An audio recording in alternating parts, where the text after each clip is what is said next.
Okay, picture this. It's February 1995. We're in Raleigh, North Carolina. It's the middle of the night, and FBI agents are absolutely swarming this one dark apartment complex. Who are they after? Well, their target is a guy they think is the most dangerous hacker in all of America. And inside, there he is. Kevin Mitnick, just tapping away at his keyboard with absolutely no idea that the biggest digital manhunt in history is literally about to come crashing down right on his front door. Just let that sink in for a second. He could whistle into a telephone and launch nuclear missiles. I'm not kidding. A U.S. prosecutor actually said those words out loud in a courtroom.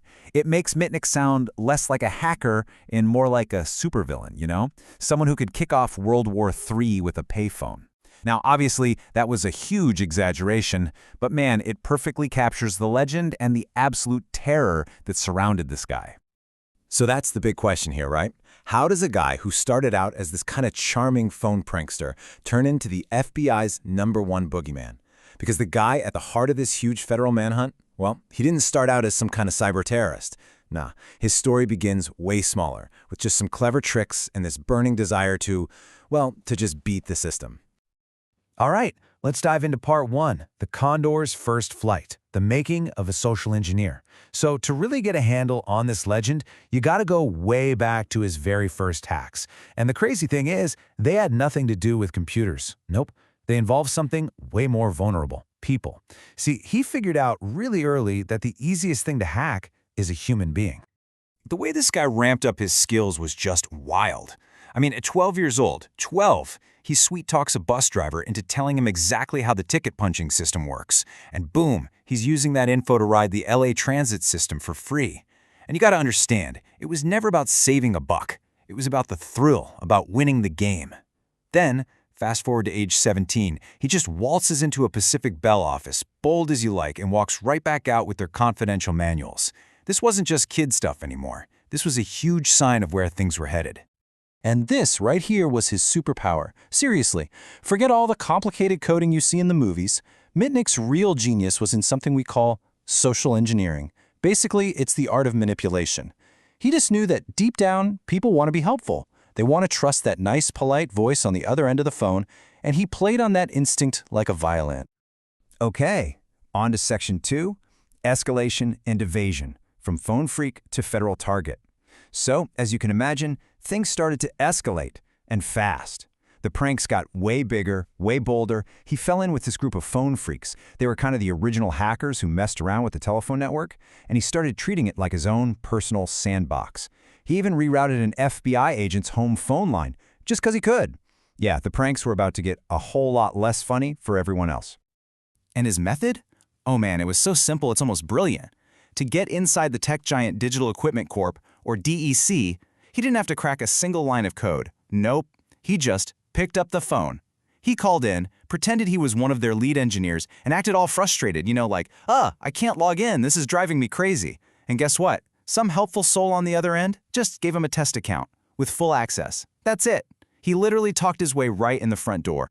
So, after that DEC hack and a bunch of others, the law finally caught up to him. And it caught up hard. Remember that whole launching nukes with a whistle thing? Well, the judge was so freaked out by his reputation, so terrified of what he might do, that they put him in solitary confinement for 8 months. And this was before his trial even started. They were literally afraid he could start World War III from a prison payphone. Just incredible. Now for part 3, Ghost in the Wires, the FBI's most wanted fugitive. So Mitnick does his time, gets out on parole in 1990. You'd think he'd lay low, right? Nope, that itch came right back. By 92, he was hacking again, violating his parole. And the second he found out there was a warrant for his arrest, he didn't stick around to see what would happen. He just, poof, vanished. And that's what kicked off one of the biggest, most intense manhunts in American history. He officially became a ghost in the wires. And for almost 3 years, he lived this insane double life. It's like something out of a spy movie. He's hiding in plain sight.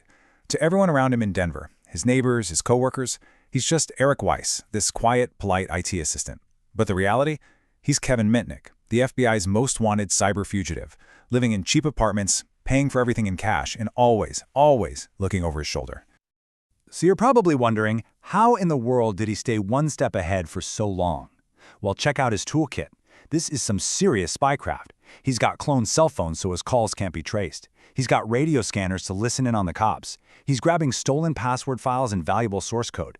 And then, and this is the most unbelievable part, he actually wiretapped the FBI agents who are hunting him. He was listening to their calls, their voicemails. He wasn't just running, he was hunting the hunters. Let's get to the final showdown. Section 4, the hacker versus the hunter, the final digital duel.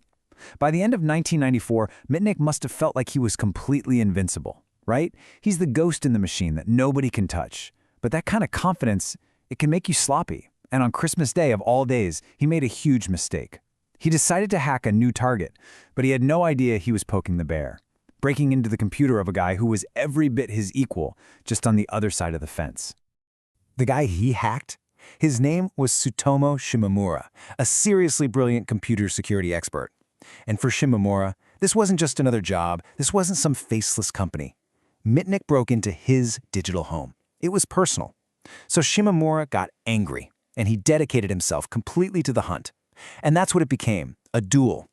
You had Mitnick, the ghost, the master of deception, who exploits human trust, going up against Shimomura, the hunter, a master of security who follows the digital trail, an invisible intruder versus a relentless pursuer. So Shimomura joins forces with the FBI, and they completely flip the script on Mitnick. They start using all this specialized radio gear, basically driving around the streets of Raleigh, just listening, waiting. The second Mitnick connects to the internet with one of his cloned phones, bam, they lock onto his signal. They start tracking it like a homing beacon. It was this crazy high-tech fox hunt, and the net was getting tighter and tighter. Finally, they traced the signal to one specific apartment building, one door. And just after midnight on February 15th, the FBI busts in. The game was over. The ghost in the wires was finally caught. And now for the final chapter, Section 5, Poacher turned Gamekeeper, the legacy of the Condor. You see, getting caught wasn't the end of Kevin Mitnick's story, not even close. In a lot of ways, it was the beginning of a brand new one. His arrest was a huge deal, but it also started this incredible transformation, from the world's most famous poacher to its most unlikely gamekeeper. I mean, his journey after prison is just something else. He serves about 5 years and gets out. And instead of just fading away, he comes back in the most unbelievable way possible. He's testifying before the US Senate, he's writing best-selling books on security, and he becomes a white-hat security consultant, one of the most famous in the world. He's literally getting paid big bucks to help the same kind of companies he used to break into for fun. What a turnaround! And if there's one thing to take away from his entire life, it's this. This is the lesson he taught everybody. When he was testifying before the Senate, he basically spelled it out for them. He said, look, you can have the best firewalls, the strongest encryption, all the tech in the world, but none of it matters if I can just pick up the phone, call one of your employees, and trick them into giving me the keys to the kingdom. And he was living proof of that, time and time again. So, what's the big takeaway here? Why are we still talking about a story from the 1990s? Well, it's because Kevin Mitnick's career basically forced the entire cybersecurity world to have a reality check. He showed everyone, in no uncertain terms, that security isn't just about software and hardware. It's about people. The reason you have to sit through that don't click on weird links training at work every year, you can pretty much thank Kevin Mitnick for that.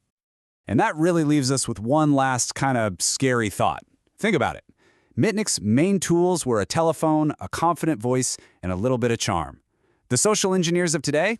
They've got phishing emails. They have AI-powered deepfakes that can perfectly mimic the voice of your boss, your spouse, your kids. The tech has gotten infinitely more powerful. But the fundamental weakness he exploited, our basic human instinct to trust, that hasn't changed one bit. So it really makes you stop and think, how secure are you really?